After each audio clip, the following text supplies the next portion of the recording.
the ultimate parallel Bible. Welcome to Bible on the Go with Dr. Dan. You know, interlinear Bibles are nothing new. In fact, seminarians used to have that as a required text, or at least it was available in the library, because what interlinear means is between the lines.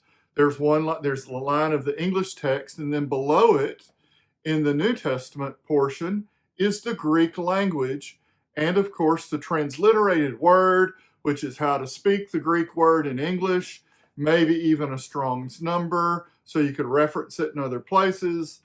And it was an interlinear, and it was expensive, $60, right, for an interlinear, and the font was really small, but it was like, high speed because it showed all the Greek text underneath. And then they came up with the reverse interlinears.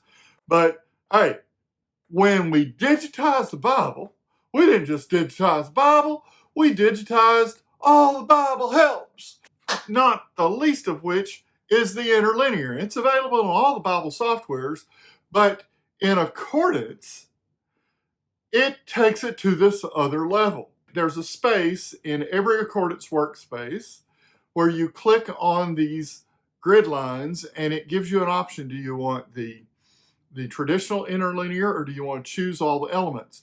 And you can choose like 15 different types of elements. The lexeme, the dictionary entry, there's a difference between the word in the sentence and the word in the dictionary, right? Do you want the actual word in the sentence? Do you want to know a part of speech? All this kind of cool stuff, okay? You can click it on, click it off, click it on, click it off. It's great. But the reason we're doing this video is because with the Concordance interlinear, you can have the ultimate parallel Bible. That is to say, parallel Bibles, one on top of each other, right? What I didn't know for years after having the software was I could actually put, say I had the Christian Standard Bible text, and I click on the interlinear button, and then I say, oh, I want the NIV, and I want to add the New American Standard, and I want to add the New Revised Standard, and I want to add the King James. It just stacks them one on top of each other. Now that's cool. That's like really cool. But the thing is, once you have it, if you're displaying it interlinear, you could go to any verse in the Bible and boom, it's already there interlinear. It's wonderful, okay?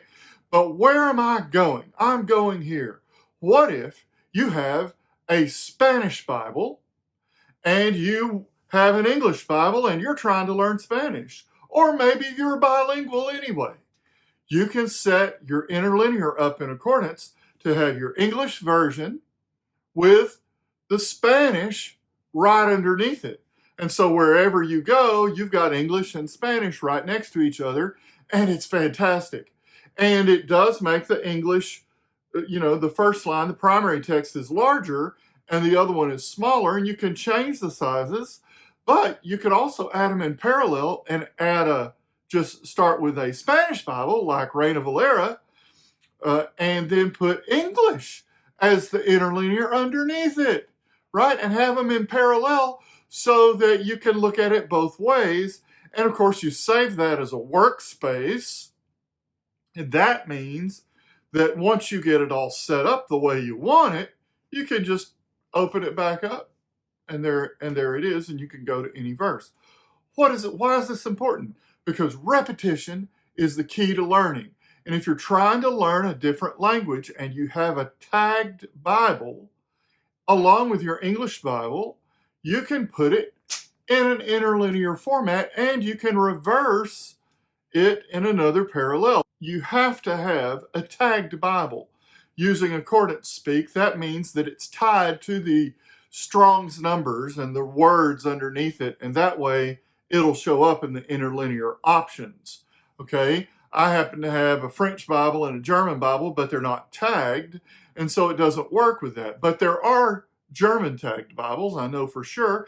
There's even a Chinese Union version, CUV, right? And you have the Chinese right underneath it. It's an amazing tool depending on what your interest is in terms of foreign languages.